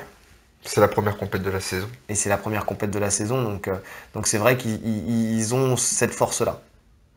Ils peuvent se le permettre parce que c'est la première compète de la saison, que les gens ils ont rien fait pendant les vacances et qu'ils ont la dalle et qu'ils ont envie d'aller combattre. Et qu'il y a des ceintures. Et qu'il y a un absolute rémunéré. Ça a fait sa place, logique. Et que ça a fait sa place, c'est vrai. C'est un rendez-vous annuel. Ouais, c'est vrai. Ça fait partie des rendez-vous annuels. Mais dès le début, ça a attiré du monde quand même. Bien que ça soit loin aussi, dans Jean-sur-Oise. Finalement, les arguments qu'on donne là pour le grappling industry, on les retrouve pas forcément pour cet événement-là. La seule chose qui les différencie, c'est que c'est la première compète de l'année. Après, comme on disait, c'est la première fois, c'est le premier. C'est le premier. Il faudra voir les suivants. Surtout que les retours, parce que là, on parle de ça, on a l'impression que c'est du négatif, mais non, parce que les retours sont très bons. Et nous, les premiers, on a apprécié cet événement. Niveau arbitrage, ça s'est quand même bien passé, malgré les problèmes qu'on a. J'ai pas de point négatif sur l'événement en soi. Ouais. Juste moi, mon arbitre, il fallait que je lui parle en portugais. Parce qu'il parlait pas français, il parlait pas anglais, donc si tu parlais pas portugais, il faut que tu sois polyglotte pour discuter avec les arbitres. Bon, même si tu n'étais pas censé discuter avec les arbitres, mais il y a eu un point de règlement que j'ai voulu confirmer avec lui. Et il a fallu parler portugais parce que ça a été compliqué. C'était compliqué. Donc voilà, mais c'est le seul truc, c'est international on va dire, mais juste pour l'arbitrage. Pour ma part, moi le seul point négatif, ça se déroule pas sur le tapis, c'était le public, l'absence de public. Et quand on parlait du Naga en termes d'ambiance, c'est le fait qu'il y ait beaucoup de monde autour des tapis, etc. Ça crée une ambiance particulière. Là, c'était froid, c'était vide. Ouais. C'était vraiment vide. Bah déjà, t'avais pas accès au tapis et c'était payant 10 €. 10 €. Et 10 € pour regarder une compétition à Sevran de grappling, bah les gens ils payent pas. Non. Enfin voilà, à moins que tu viennes voir ton mec. Parce que c'était ça, essentiellement, le public qui était là, c'était la copine du mec ou le mec de la meuf qui combattait. C'était vraiment ça. Mais tu voyais personne qui venait qui venait comme ça pour du public, quoi. Bon, après, mais tu me diras... les compètes de grappe. Exactement. C'est-à-dire que tu prends n'importe quelle compète, CFJB, IBJJF, ah oui. Y a pas de... C'est pas un sport grand public, entre guillemets. C'est pas grand public. Mais... tu peux ramener une équipe de gens qui te soutiennent quand c'est gratuit. Quand c'est 5 €. 5 €, ça va bon, ça peut encore... 10 € ça commence à faire cher. 10 € tu vas au cinéma. Enfin, tu vas au cinéma ou tu vas voir un spectacle où pour 10 € tu commences à pouvoir faire des choses avec 10 balles. C'est la crise, quoi. Je crois qu'il y a une revendication gilet jaune d'ailleurs sur le prix de la compète du grappling industry. J'ai entendu sur le week-end d'après, le samedi d'après, il y a eu une pancarte où il y avait marqué grappling industry escroquerie. Non mais nous on partage pas cette phrase, mais c'était marqué, je l'ai vu sur TF1. Et donc donc voilà. Mais bon, en tout cas, ouais, je pense que peut-être pas offrir D'ailleurs, c'est le retour qu'il y a eu sur le podcast avec Castagne FM, c'est peut-être pas offrir la compétition au marron-noir ou peut-être les faire payer moins cher. Mais pour moi, on devra payer le même prix. Hein. Bon, payer le même prix. De toute façon, j'ai envie de te dire, quand tu fais une compétition et que tu es confirmé, tu as l'habitude de payer. Enfin, c'est... Pour le coup, là, tu as un véritable enjeu, en plus d'affronter des gens de niveau et tout ça. Puis on a souvent dit, hein, ce qui est gratuit n'est pas forcément un gage de monde. Exact, on l'a vu. Hein. Ouais, le fait de payer, c'est souvent, ça incite les gens à venir, quoi. Parce que quand c'est gratuit, t'as plus de facilité à pas te déplacer si jamais t'as moindre petit pépin, quoi. C'est pas faux. Ouais. Parce que ça aussi, ça a pu peut-être expliquer. T'as peut-être des gens qui se sont inscrits, qui sont pas venus. On sait pas, on n'a pas les chiffres. Mais en tout cas, il y a peut-être eu ça. Hein. Peut-être des gens qui sont décidés à pas y aller. Donc voilà. C'est des petites pistes, des petits éléments pour essayer de faire évoluer le prochain parce que j'espère que ça va durer. C'est vrai que moi, ça me fait énormément plaisir de voir des événements qui diffèrent du circuit habituel. Ça fait des événements supplémentaires. Moi, de toute façon, plus il y a de compétition dans la saison, mieux c'est. Hein. Donc, surtout avec ce type de règlement très ouvert. Ouais. Voilà, on a le droit à quasiment tout quoi, en termes de soumission. Il faut laisser la possibilité aux gens qui ont envie de s'exprimer. Aujourd'hui, il y a de plus en plus de gens, notamment dans le no-gi, qui décident d'être plus permissifs sur le règlement. D'ailleurs, je comprends même pas que ça soit pas plus démocratisé et qu'on revoie pas... je parle pas IBJJF ou CFJJB parce que vraiment il y a un règlement qui est... parce que, bon, on va pas se mentir, le permissif c'est surtout sur les clés de jambes. Eux, ils sont vraiment très verrouillés et c'est plus dans l'autre sens. On l'a déjà dit 1000 fois, ils sont plus dans le fait de justement verrouiller de plus en plus. Un jour, ils vont l'interdire complètement. Ce qui est une connerie sans nom, mais bon, ils vont l'interdire complètement parce que au fur et à mesure, les gens, de toute façon, ils l'attaqueront même plus. Parce que voilà. T'as trop peur de l'attaquer. C'est une galère. C'est ça, tu risques de te faire disqualifier pour rien. Tu même plus l'attaquer. C'est ça. Mais sur le comité de grappling, je comprends même pas qu'on ne l'autorise pas en confirmé. On l'a déjà dit 1000 fois. Mais en tout cas, voilà, vu que c'est pas le cas, le fait d'avoir des compétitions comme ça, comme le grappling industry qui sont en France, ça donne la possibilité aux gens de venir et de se libérer un peu leur jeu et de ce qu'ils travaillent à la salle, parce qu'en général, ils le travaillent à la salle, mais ils n'ont pas l'occasion de l'exploiter. C'est une occasion de tester leur jeu et de voir s'ils ont progressé ou pas. Il n'y a pas de secret, quoi. Il faut des événements comme ça. D'ailleurs, moi, il y a un événement que j'aimerais tellement voir en France, enfin, en tout cas, une organisation que j'aimerais voir en France, c'est la DCC. Je parle pas des trials à DCC parce que voilà, je crois que c'est toujours au même endroit. Enfin, à chaque fois, c'est en Europe de l'Est, ouais. C'est en Europe. De toute façon, les compétitions à DCC en Europe se font en Europe de l'Est. Ouais. Donc, pourquoi que tu es en Europe de l'Est? Mais parce que je pense qu'ils ont une culture du grappling qui est pas la nôtre. Je pense qu'ils ont une culture luttée et parce une culture en termes de niveau, enfin techniquement, la France est quand même un très bon niveau en Europe. La France a un très bon niveau. Il me semble que c'est le pays qui a le plus de ceintures noires en Europe. Ouais, de jiu-jitsu brésilien. Ouais. Et le problème, c'est que j'ai l'impression que, et on l'a vu là au World, non, c'était les Europes de grappling du CFG. Le niveau, il est 1000 fois meilleur en Europe de l'Est maintenant. Enfin, en tout cas, après, tout dépend de qui on aura envoyé là-bas, mais tu prends un mec comme Samuel Petit. Alors, je dis pas, pour moi, vous le savez, pour nous, on a déjà dit, il est très fort, il a une super technique, il mérite largement ses 2 ceintures noires. C'est un des meilleurs Français. Il a eu, d'après ce que j'ai lu, 2 nuits difficiles avant ses combats. Mais... Samuel Petit? Ouais. Il a combattu? Bah oui, il était ouais, mais parce qu'il a perdu au premier tour. Ah ouais? C'est pour ça que j'ai pas vu. Eh oui. Si, il y était. Et il a fait une grosse contre-performance. Donc il y a eu sûrement contre-performance parce qu'il était prêt, il le disait, physiquement il était prêt, il a fait une prépa de bâtard. Mais je pense qu'il y a eu l'histoire il a passé une mauvaise nuit, alors on sait pas, le psychologique, tout ça, ça joue énormément. Hein.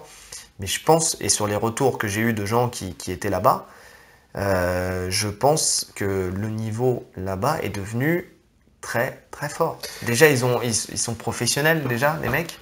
Enfin, ils sont professionnels, c'est une compétition amateur. Cette compétition-là est amateur. Mais ils s'entraînent comme des professionnels, ils ont un salaire. Et avant, ils faisaient la différence avec la lutte. Ouais. Mais maintenant, ils font la différence avec la lutte et avec le sol. C'est-à-dire que techniquement, au sol, ils sont au niveau. Mais oui. On a eu le cas, il fut un temps, moi j'ai suivi le circuit FILA au début et puis maintenant WW, je sais plus comment c'est, UWW, ouais, c'est ça. Union World Wrestling. Exact. Il y a trop de lettres partout, ça devient compliqué, UAE, JJF, IBJJF, UWW, WWF, on va sauver les animaux, tout ça, il y en a trop. Donc sur UW, j'ai suivi de FILA à UWWW, j'ai suivi depuis le début, depuis, je crois que les premiers c'était Antalya, je crois, en Turquie. Les Français performaient, gagnaient, faisaient des titres. Puis il y a eu un moment où il y a une équipe polonaise qui a commencé à débarquer. Et la Pologne, on a vu que le niveau il était chaud. Aujourd'hui, les Polonais sont un peu moins présents parce que je crois qu'ils font ils sont plus sur la DCC justement et aussi sur le Newaza. On a retrouvé beaucoup de mecs qui étaient sur le circuit FILA, je crois qu'ils sont dans le Newaza, je crois maintenant. Et ils sont beaucoup axés sur la DCC. Mais le niveau, il est fort. Et ils ont dépassé les Français. Là, ça commence à être les Russes. Donc les Polonais, les Russes, dans les pays de l'Est, ça commence à devenir très compliqué. Hein. Là, les Russes, ils ont survolé la compétition. Les Russes, les Ukrainiens... Le seul champion d'Europe qu'on a eu en France, c'est Anthony De Oliveira. Anthony De Oliveira en Nogi. Est-ce qu'il n'y en a pas eu d'autres? Est-ce qu'il n'y en a pas eu un autre? Numéro 1? Je crois pas. Numéro 1. Je crois pas. Valentin Blumenthal, il fait deuxième. Il perd contre le Russe. Ouais. Je sais que Anthony De Oliveira, bravo à lui parce qu'il s'est fait voler, il s'est fait voler sur les années précédentes et là il n'a pas laissé la possibilité de se faire voler, il a soumis grosse perf. Ouais. Alors Nogi, il a vraiment survolé tout. En Guy, ça a été un peu moins le cas, mais il a quand même fait deuxième, je crois. Deuxième ou troisième? Je sais plus, mais il est sur le podium. Il est sur le podium. Mais en tout cas, en Nogi, il a laissé aucune chance à personne. Donc voilà. Donc il y avait quand même des mecs, des Français qui ont performé. Après, c'est vrai que quand on regarde les Français qui étaient présents, c'est pas les meilleurs Français. Ils ont un très bon niveau, mais c'est pas les ceintures noires, c'est pas des black belts compétiteurs. Parce qu'en France, ça n'a pas une valeur de ouf. l'UWW. Ah oui. Les gens ils se disent que c'est claqué. C'est cette petite guéguerre IBJJF, CFJB, UWW. Alors que s'ils allaient affronter ne serait-ce que les Russes qui sont là-bas, dans le règlement... C'est ça la différence. C'est que... voilà, on peut pas tirer la garde. Eh oui, tu tires la garde, tu donnes 2 points au mec. Tu donnes 2 points. Si tu fais un semblant de takedown où tu t'assois, tu donnes 2 points au mec. En sachant que le mec, c'est quasi sûr qu'il lutte mieux que toi. C'est des mecs qui luttent depuis toujours. Ah bah oui, non, mais c'est vraiment dans leur culture, il n'y a même pas à réfléchir. Même les bons lutteurs français, ils se font mettre à l'amende en là-bas. Non, c'est des vrais lutteurs. Donc, compliqué. Et maintenant, ce qu'il y a, c'est qu'ils ont rattrapé leur retard au sol, quoi. Donc quand tu gères, qu'avant tu pouvais tirer la garde, renverser, marquer tes points et puis espérer gagner, aujourd'hui déjà pour renverser ça devient compliqué. C'est surtout que pour renverser ça devient compliqué, les mecs te passent la garde, te stabilisent.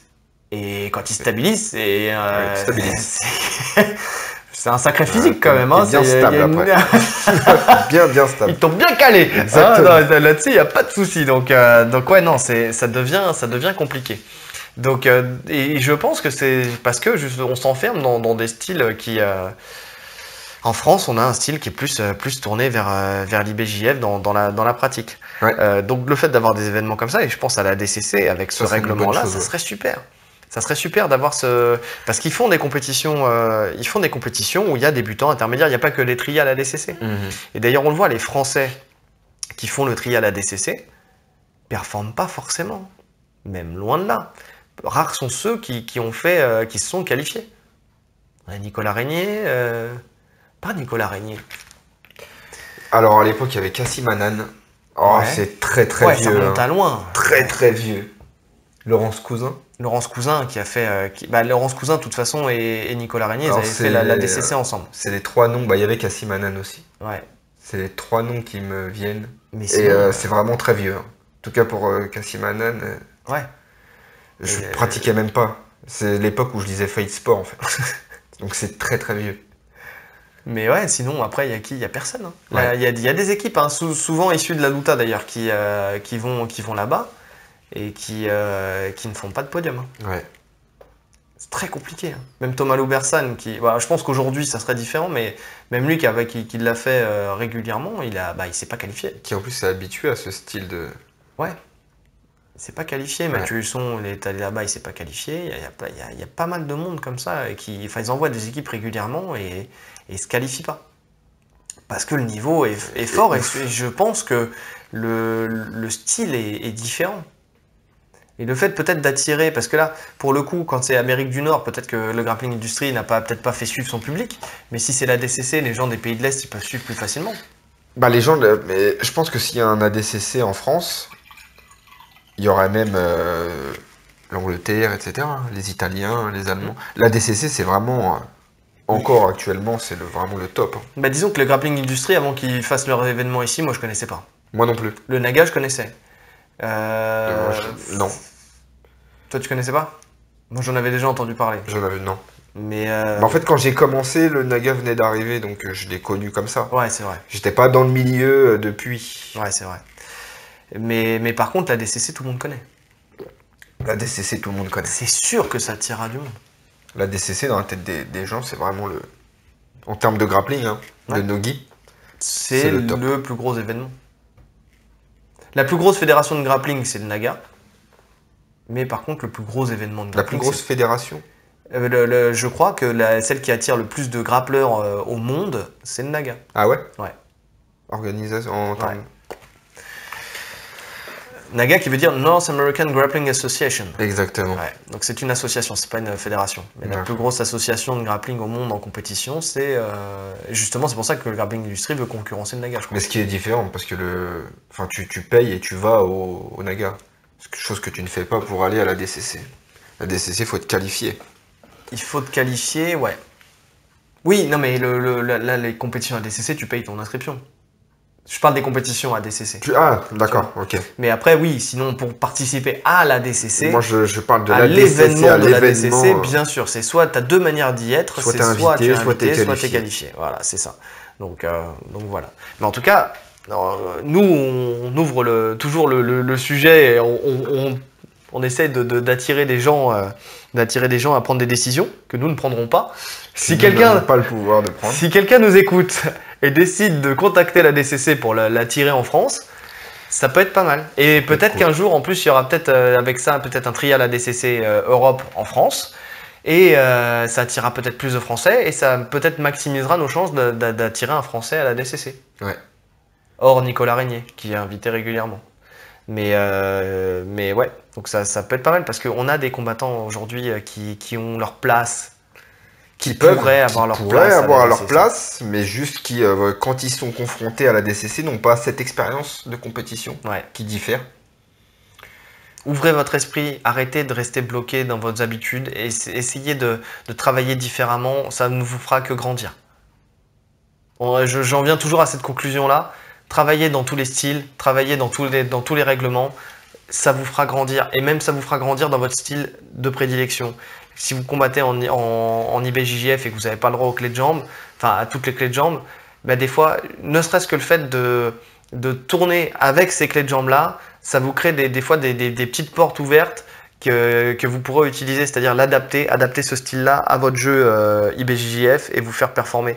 Gordon Ryan, qui a adapté son style de leg locker à l'IBJJF, bah ça a permis de surprendre ses adversaires et de performer. Là, ça se réadapte, mais en tout cas, voilà. Ouvrez votre esprit, arrêtez de vous bloquer, arrêtez d'avoir peur, arrêtez de dire non, ça t'as le droit, ça t'as pas le droit, ça ceci, ça cela. Faites votre jeu, ouvrez votre esprit et surtout, je vous invite à faire la prochaine fois que le Grappling Industry, pardon, que le Grappling Industry sera en France, faites-le. Faites-vous de l'expérience, allez-y. Dépensez 45 balles si vous vous inscrivez à l'avance, 60 balles. Voilà. Ils en organisent un à Bordeaux, il me semble. Ouais, il va y avoir à Bordeaux. Ils vont faire, je crois qu'ils en font 2 en France par an. Ouais, c'est ça. Donc bon, si vous pouvez pas aller à Bordeaux, et encore, parce que vous faites les compétitions FJJB un peu partout dans la France, ça sera un peu partout dans la France. Donc faites-le, allez vous inscrire. Et si c'est pas là et si c'est sur Paris l'année prochaine, faites-le sur Paris. En tout cas, voilà, ça mérite de perdurer. et qui est de pouvoir attirer d'autres événements en France. Le problème, c'est que si vous tuez celui-là, en fait, il n'y en aura pas d'autres. C'est les compétiteurs qui donnent le prestige de la compétition. Il n'y a pas de grande compétition. N'importe quelle compétition peut être bien si du monde se déplace. Ouais. En fait, il suffit qu'à nous de se déplacer. C'est beau ce que tu dis. Bah, parce que c'est vrai. Je trouve que c'est très beau. Non, mais c'est vrai parce qu'on l'a pas évoqué avant. Je trouve que c'est très beau. Et c'est vrai, et c'est tellement vrai. Ah, je suis fan de toi là sur cette minute. Ça changera la minute d'après, mais pour l'instant je suis fan de toi. Non, c'est vrai, il a totalement raison. C'est pourquoi la Naga on avait adoré parce qu'on voyait des gens, des gens qui étaient des grands noms qu'on voyait en vidéo, qu'on voyait partout, qui combattaient, qui s'affrontaient. Pour le Spirit par exemple, je sais que les premiers Spirit c'était un événement de fou. Ouais. Même en termes d'ambiance dans le public et tout, c'était le feu parce que voilà, tout le monde se déplaçait. Le VIC c'était pareil, tout le monde se déplaçait, c'était fou. Ah, puis c'est là où tu voyais qui était le meilleur français. C'est ça, c'était ça avait plus de valeur qu'un championnat de France. Ouais. Oui, parce que le championnat de France, c'est dans ta ceinture par exemple. Ouais, là c'était. Là c'est confirmé. Confirmé, tu peux avoir une ceinture. Mais justement, on en parlait, parce qu'on va parler un petit peu de Mohamed Bayo et de son reportage là, qu'on a vu là.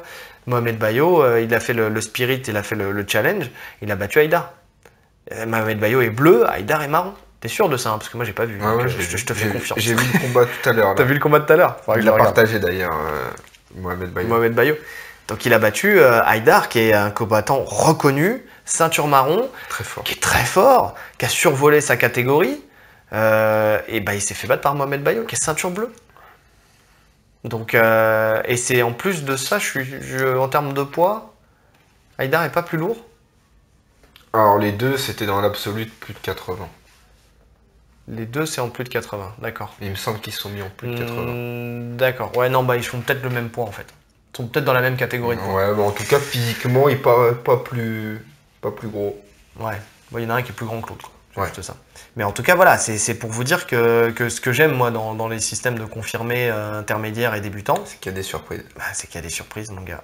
Faut pas se fier à la ceinture, parce que tu as des mecs qui sont ceinture bleue et qui peuvent battre une ceinture marron ou une ceinture noire. Tout dépend de comment ils s'entraînent. Ça reprend un peu l'article de Pank là, qui disait ce que la ceinture a une valeur. Elle sert à marquer ton ancienneté dans la discipline, mais est-ce qu'elle marque ton niveau? Ouais. C'est beaucoup moins le cas aujourd'hui. Une ceinture compétiteur et une ceinture... Bon, là, c'est deux ceintures compétiteurs pour le coup, mais les jeunes aujourd'hui ont un accès à la connaissance du jiu-jitsu qui est plus important que les jeunes d'hier. Bon, les deux sont jeunes, les deux ont le même âge.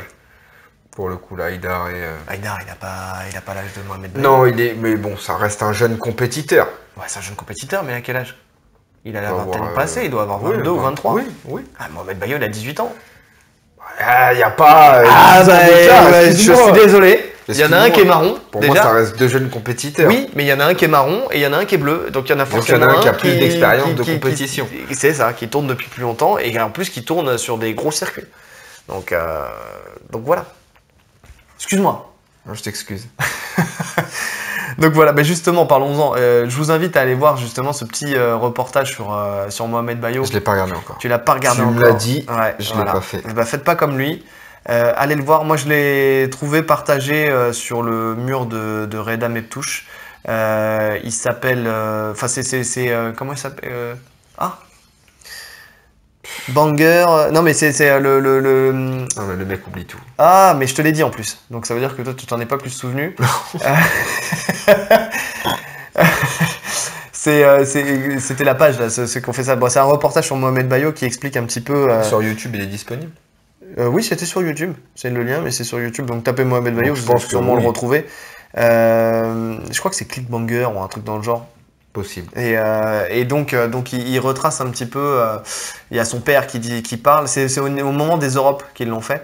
Donc ils expliquent un petit peu comment il est venu à se professionnaliser. Streetbanger, on the mat. Voilà, c'est ça. Donc vous tapez Mohamed Bayo, c'est la première vidéo qui apparaît sur YouTube. Voilà. Et ben voilà. Donc effectivement, ça dure une demi-heure, je crois. Ouais, 30 minutes, 31 minutes. 31 minutes et donc vous avez son parcours, comment il est venu au jiu-jitsu, comment il est venu à s'entraîner tout le temps. Il y a son père qui discute, enfin qui raconte un peu tout ça. Ça suit un peu sa compétition aux Europes. Il y a aussi Samir Ben Saïd et ses deux autres coachs qui parle un petit peu de lui. Il y a quelques autres compétiteurs qu'on entend parler dedans, qui donnent leur avis sur lui. Enfin, c'est pas mal, je trouve que ça lui rend bien hommage. Il se donne à fond dans la discipline, il fait toutes les compètes, il est ultra motivé. Donc allez regarder, faites-lui des vues. Et allez le soutenir, voilà. Il fait aussi un stage. On a fait notre sujet sur les stages et on disait qu'une bonne ceinture bleue pouvait donner un stage. Il fallait qu'il adapte son tarif, il fallait que...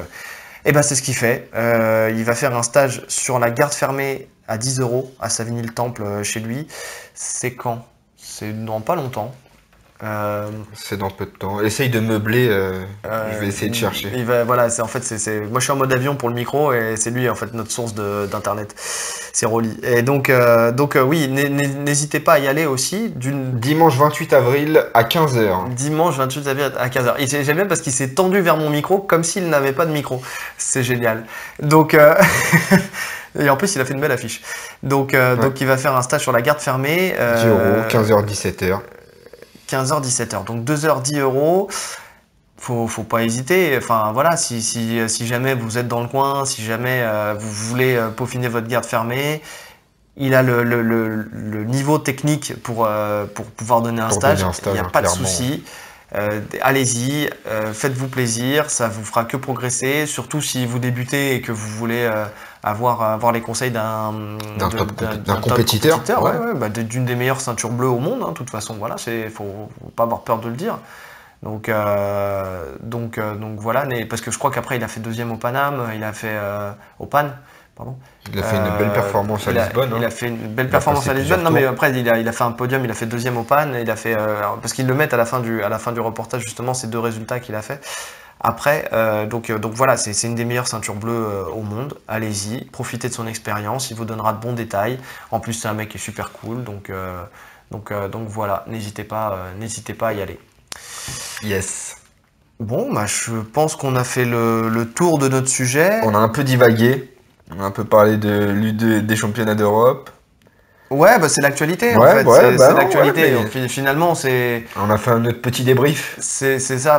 On n'a pas débriefé les championnats d'Europe. Ouais, parce que voilà, il y a pas vraiment à débriefer. Enfin, ça c'est pas. Il y a eu des podiums, ça s'est pas passé aussi bien qu'on aurait pu le souhaiter. Mais voilà, en fait, on en a surtout parlé parce que ça tombait presque au même moment que le Grappling Industry, donc on essayait d'expliquer pourquoi ils n'étaient pas présents, mais bon, comme on dit, ça représente que quelques personnes.